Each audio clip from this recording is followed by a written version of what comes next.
Welcome to Comics Bazaar, the channel of comics commentary and arcana. This video features the Uncanny X-Men number 336, cover dated September 1996. So this is moving into Onslaught Phase 2 in advance of the Heroes Reborn event, when some of Marvel's major characters from the Fantastic Four to the Avengers shifted over to the creative control of Jim Lee and Rob Liefeld, and Marvel made a story about it, originating in the X universe when Professor X gave in to his frustrations and darker side, creating this creature, Onslaught. But Onslaught is undergoing in this particular issue and phase 2 of the storyline a metamorphosis into a altogether more monstrous creature. So we can see on the cover here by Joe Madureira and Tim Townsend, Onslaught in his transformed form, where he looks a bit like a Transformer, since I'm using that phraseology, an unconscious Professor Xavier, and an abducted, or better to say kidnapped, Franklin Richards. The cover is not too bad. It's kind of a little bit confusing when you look at it initially, before you can piece together that this is Onslaught's hand with these big talons or sharpened nails. But once you figure that out, it makes sense. Now let's open this one up to the splash page, which also features Franklin Richards. And this is a pretty well drawn splash page. Children are notoriously difficult to draw for comic book artists in any case. And Joe Madureira does a really good job on Franklin Richards, but it does make me wonder in terms of the dialogue he's given as to how old he's supposed to be at this point. Is he 4 years old? Is he supposed to be 7 years old? He looks to me like he could be 7 years old, but if he is, his dialogue is a little bit more suitable for a 5-year-old, let's say.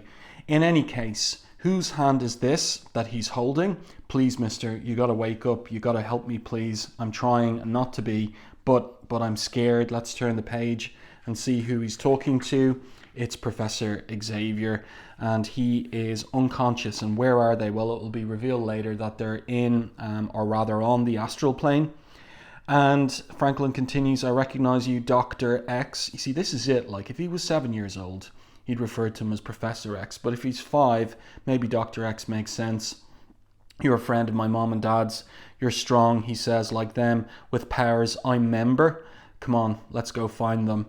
And the professor doesn't respond because he's catatonic before he comes back. Now, that's a really nice panel there, where we have that upshot of Franklin, his face in silhouette. And I like the little detail of his pointed nose there, just a little detail of it. You can see it in silhouette against his right eye. That's really well done.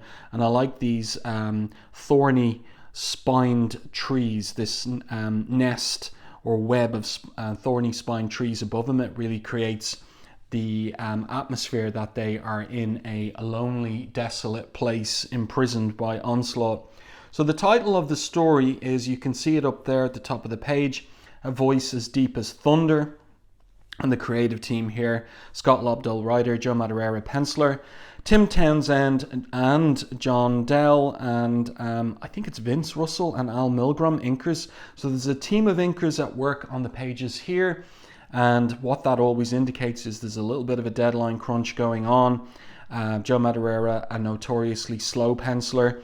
So probably just as he was producing the pencils, they were sent off to whoever was available to ink in order to get the thing done on time and off to the printers. The remainder of the creative team, Richard Starkings and Comic Craft on letters, Steve Buccellato on colors.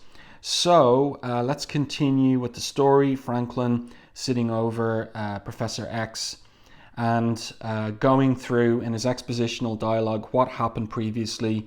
His make-believe friend Charlie, who turned out to be an aspect of Onslaught. He was going to help me protect my family, says Franklin, but I don't believe him. You're smart, Dr. X. Tell me what to do. Just tell me and I can do it. Mommy always told me I could do anything. And then a voice speaks from behind Franklin Richards. Let the old man rest, child. In his own way, he deserves it. So is it Charlie or who is it? Let's turn the page. And it is Onslaught. So Joe Madureira doing a very good job there on Onslaught. And Yeah, leaving it open for the colorist, leaving it open for Steve Buccellato to do his work. Now, so far the colors are pretty good on the issue. There's nothing wrong with the colors throughout, but the problem becomes the paper stock. So gone is the glossy paper stock of the deluxe editions, as Marvel is trying to keep the price of each issue below $2. And so the paper stock changed. It's this cheaper paper, and the way it absorbs the inks is not as sharp, and we'll see some muddier pages later on in the issue, which I'll point out when we get to them. So really, computer coloring looks best on a higher quality paper stock. I think that's established by this point in the mid-90s, but it's the problem is cost saving and trying to keep the price point down on individual issues. That's what's going on. So Onslaught here with his villains dialogue says, you're going to help me to Franklin as the only begotten son of Sue and Reed Richards. So very flowery, biblical style Onslaught has, as is typical of major villains in the Marvel Universe, kind of patterned on the prose style of Stan Lee in the 60s. And Onslaught continues and he says, you are the heir to a power heretofore unknown to man. You and I, Franklin, we have a world to conquer. Because of course Franklin's powers as a mutant can shape and reshape reality. But Franklin insists he doesn't want to conquer any worlds. He just wants to go home. And there he is weeping away because he's 5 years old. And Professor X is still unconscious. So let's continue with the story. And the scene switches to New York, Manhattan, a city under siege by Sentinels. And this is in the aftermath of an explosive wave, an electromagnetic pulse wave caused by Onslaught.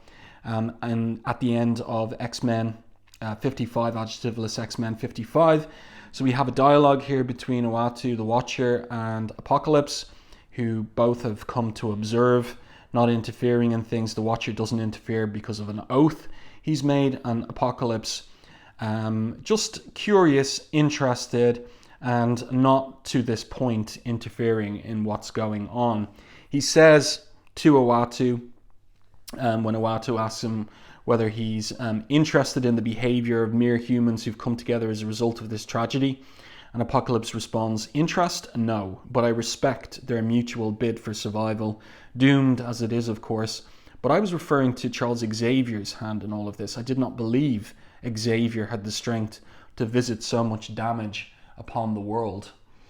And that's a really nice upshot there of both characters in Madureira's pencils. Nicely done. There's a little bit of confusion here regarding which order you should read the speech balloons in. Turns out not to be this way, but rather down here, then up here, and here.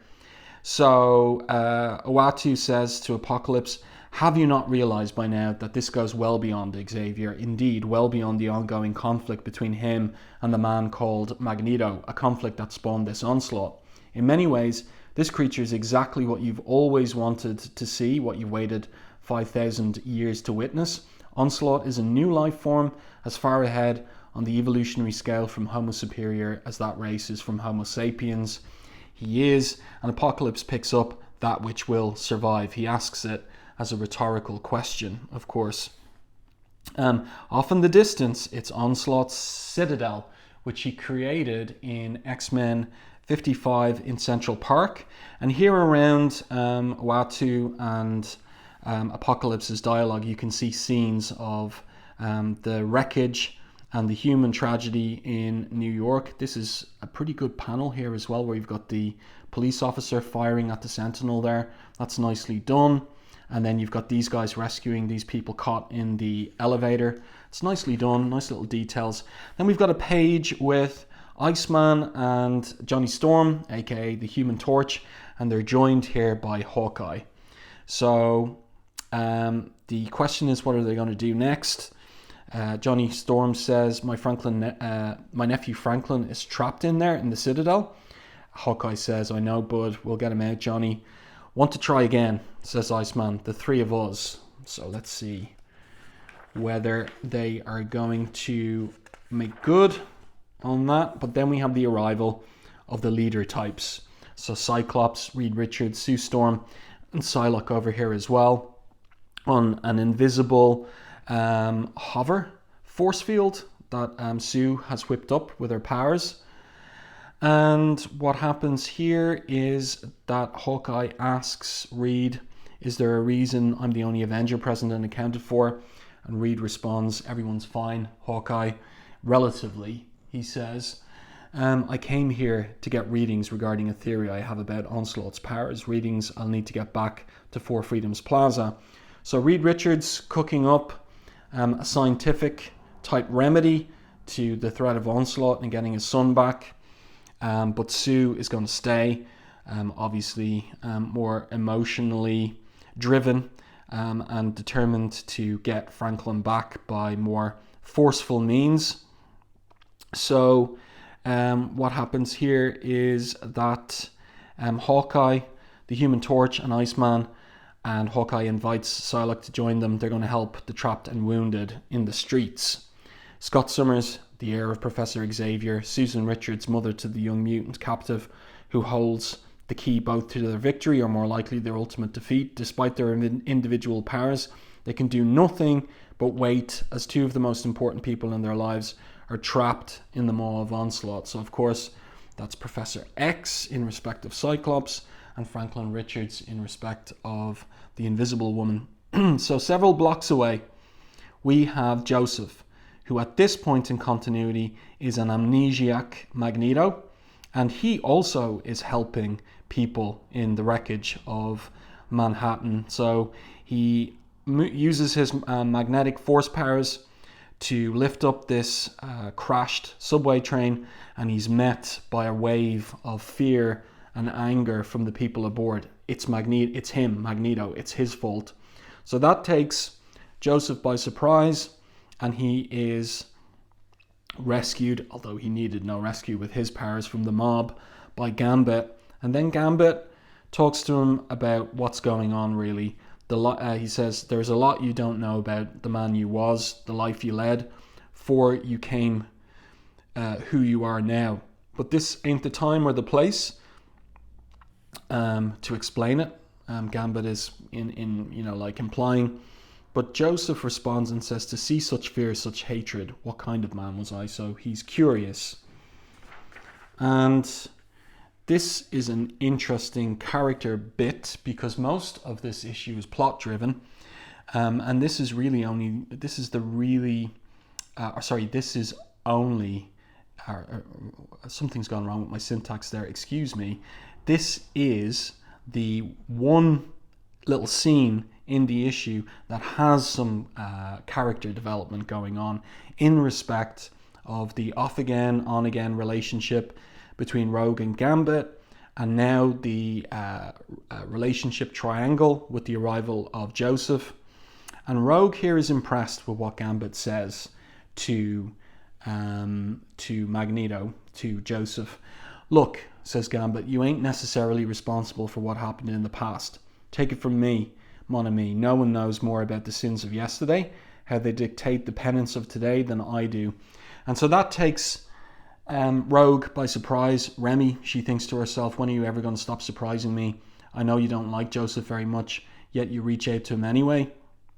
And Joseph responds, if what you're saying is true, Gambit, it is then incumbent on me to end this threat. So off he flies, and Gambit says to him as he flies away, you'll only make things worse, and thinks to himself he's just as pig-headed as Magneto ever was. And Rogue flies over, says, I saw what you did, it must have been hard on you. And then Gambit responds, charmer, romantic that he is, not having you in my life, that was hard. And so we have this silent panel where they embrace, and she picks him up and flies off with him towards Central Park and the Citadel. Now, this is a page, I recognize the inks on this page. This is not Tim Townsend. This is an Al Milgrom inked page. And it's not too bad, but it just doesn't have the finesse of Tim Townsend's inks, which we get here on this particular facing page. This is Tim Townsend here. So then we're at Four Freedoms Plaza, where Reed Richards has gone in order to work through the readings he got from down on the street. And he says to Jean Grey here, I've been observing what Onslaught has managed to manifest in terms of the EM blast, the electromagnetic blast, and his control over the Sentinels. And then he's drifting off into his thoughts here and his far-reaching psionic powers.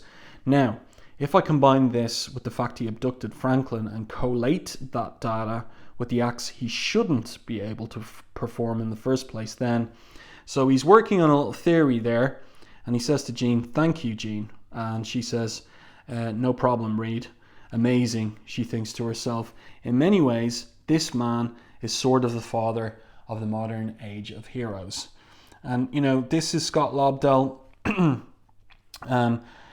including a reflection on the fact that the Fantastic Four is going to be leaving the Marvel Universe, the Prime Reality, and going over to the creative hands of Jim Lee. And so we're getting this little eulogy here in Jean Grey's thoughts. The Fantastic Four, what the X-Men, what the Avengers for that matter, aspire to be. To think that in the midst of all this madness and personal tragedy, he manages to hold it together. But that's Reed's character anyway. Like, he is cerebral. He's not a touchy-feely guy. So it's not that amazing. It's how he's always been. This is an interesting top-down angle here with the various heroes that were injured, Avengers injured in X-Men 55. And what is funny to me is that they're all in their costumes still, including Ant-Man over here. Iron Man, I can't remember at this period in time whether his identity is unknown. His identity as Tony Stark is unknown to the other superheroes. I can't remember. Maybe somebody in the comments will be able to clue me into that little detail. Let's continue. This is an interesting bit here with the Thing and Iron Man. Iron Man gets up and the Thing tells him to sit back down. Oh yeah, there's a little Easter egg here in the dialogue as well, where Thing says to Reed, where you want this Kirby Q2000 diagnostimeter thingamy, what in the name of me Aunt Petunia? Iron Man, he says, cut yourself some slack. So a little reference to Jack Kirby there, even though this doesn't really look like Kirby tech. I think that Joe Madureira, there's little gestures, like I see it now, like these little circles and the little zigzags lines. It is perfunctory, slight Kirby tech. Madureira might have done a better job on that, but that's a very mild criticism. So Iron Man, a hero, he says, Mr. Grimm, when Scott and Jean Summers rescued themselves en route here from England, they brought back with them the plans for psionic armor. So yeah, we saw their plane crash at the end of X-Men 55, and obviously they survived the crash, and they brought the plans for the psionic armor to Reed, and here is a Thing again. You know, Iron Man rather begins to keel over. He says, give me 10 minutes in an empty lab. But Thing grabs him and says, look at yourself, Shellhead. Keep pushing, and 10 minutes may be all you have. And you, Thing, tell me you would stop trying. Tell me you would ever give up, and I'll call you a liar. So Thing has to take that on the chin, on his rocky chin. What a revolting development this is. Come on already then. So he helps Iron Man to his engineering laboratory to work on some psionic armor. Now, I do want to comment on the art one more time before leaving this particular page, and that is in respect of Joe Madureira's version of the Thing. Not really quite getting it, cutting it. And I was thinking about this before making the review video, that really if you're an artist and you're tasked with drawing the Thing, there are 3 artist versions of the character you should take a look at and study. And that's Jack Kirby's number 1, of course. Number 2 would be John Byrne's version of Kirby's Thing. And number 3, Walt Simonson's version. Those are the really gold standard versions of the Thing. And Madureira just not quite getting it there on this particular page. But the Thing is in character in the script. Then we're back at the Citadel, and here is Onslaught undergoing the metamorphosis promised or trumpeted on the cover. And of course he's becoming more powerful than even he could have imagined.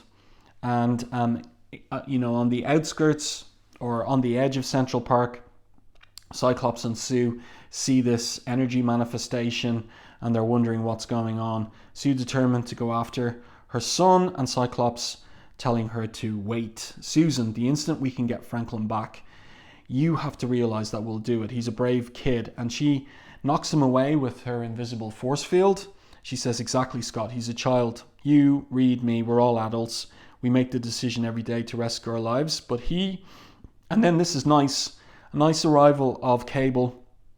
Believe me, Mrs. Richards, my father knows exactly what you're talking about. And that's a callback to issue 68 of X Factor, when Cyclops sent Nathan Christopher into the far future in order to save him from the techno-organic virus, never knowing whether it would work out or not, but finding out afterwards that Cable, the man he knew at the time from the Extinction Agenda, was in fact Nathan Christopher, all grown up and who had survived the techno-organic virus. So Sue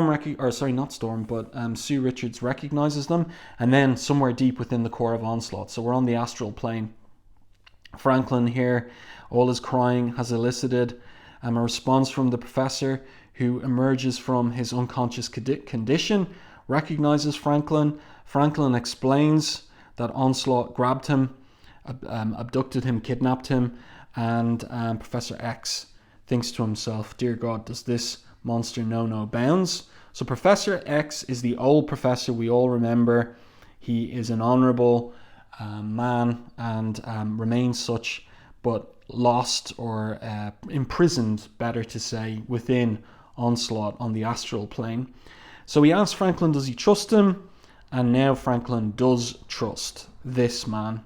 This Onslaught, says Professor X, is a very bad man. He's going to try to get you to help him. No matter what he says, no matter what he does, you have to fight him. Do you understand? So Franklin agrees, and just at this point, Onslaught arrives, and he magics away Franklin. So Franklin promises that he'll be strong, just like he promised, and the professor is enraged, calls Onslaught a monster, promises he'll find a way to destroy him, and Onslaught responds, how will you do that without your vaunted mental powers?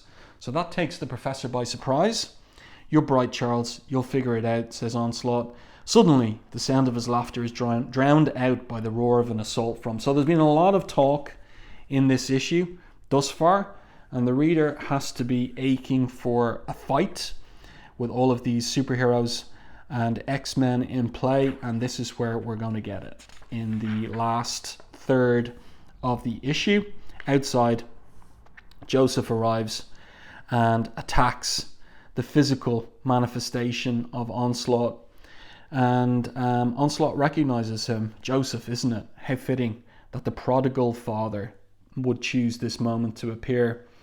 And Joseph responds, you're not the first person to intimate our connection, Onslaught, so be it. If I did indeed have something to do with your birth, creature, then it's only fair then, he says, that I attend to the matter of your death. So he uses his powers, magnetic powers, against Onslaught, seems to have a little bit of success there, but Onslaught then mocks him by saying to Joseph, I do not fear you any more than I need him. That's Professor X, and he shows the professor physically imprisoned within his chest. So everybody arrives just at the right moment. Rogue asks Thor, what's he doing? Who can say, says Thor, as he's swinging Mjolnir there. And really, when I was rereading this, I was thinking, why doesn't Thor just attack him? That is what Thor should do in character. But everybody's, taking a beat to have a look at Professor X, imprisoned by Onslaught, and Onslaught continues boasting and saying, must I kill the one who spawned me in order to prove I'm no longer tethered to all this all too fragile creature of flesh and bone? Or is it enough that I torture him slowly the same way I intend to make the world suffer? So that's interesting. That means that the professor could be freed from Onslaught and survive separately from Onslaught. Onslaught because of his metamorphosis, is now independent of the professor. This is the point that Cyclops orders everyone, the assembled heroes, to take him.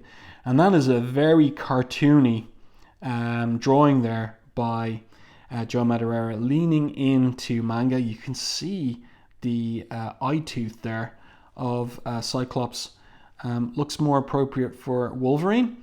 But again, it's that kind of like manga-esque expressionism where you get this emphasis on the cartoony communication of emotion. So that's the communication of his anger. And so finally, it's what readers would be expecting. Let's have these heroes use their powers together against Onslaught and see if they can make any progress. And this is interesting too. Cable psionically tweaks Joseph's power. Hope you don't mind, he says to Joseph. Actually, I do. Tough, says Cable. That's proper Cable characterization. And it yields a crack in Onslaught's armor, specifically at the chest point. So Cyclops sees it, means it's now or never. Drop back everyone, he orders, takes down his visor and lets rip with a massive optic blast, which the force of which throws him backwards, hits Onslaught square in the chest. And of course he says in proper villain's dialogue, "You'll pay for this affront." Sue thinks my invisible force field can pry the opening wider. We can see the professor's face there. And he's saying, amazing, I'm existing on two planes of existence at the same time. Inside the astral plane, yet outside in reality as well. So that is intriguing. And what happens here is the professor says, is there nothing beyond the scope of his power? Are you finished? Says Onslaught after that attack. And Cyclops, this is a nice little moment in the issue. Cyclops says, I don't know. Thor, are we finished? And yes, it is Thor that you want to go up against Onslaught. You want the god of thunder to go up against him, saying Xavier shall be free. And that's obviously the voice of thunder from the story title. So he punches right through Onslaught, grabs Professor X, and the third person narrations say its host body, Charles Francis Xavier, has been forcibly removed. Xavier was Onslaught. Onslaught was Xavier. One could not exist without the other. Wrong. So Onslaught is now free. It seems in some sense he wanted this all along. And once again, as he's boasted many times, he boasts about everyone beholding his mighty hand.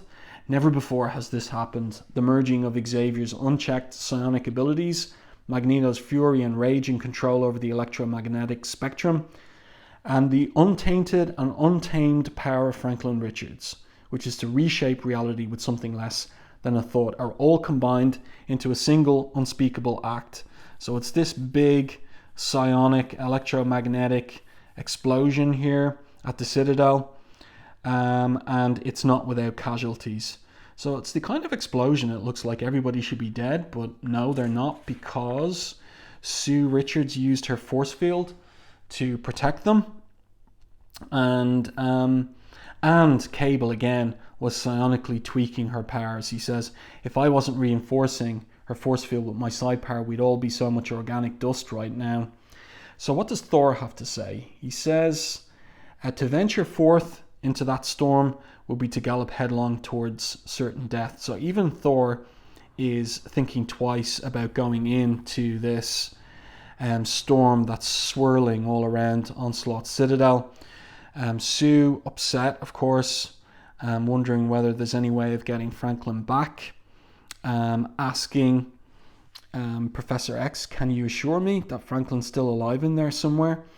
And he says, I can't, Susan. For the moment, maybe forever, my psionic powers no longer work. So that's what Onslaught was talking about earlier.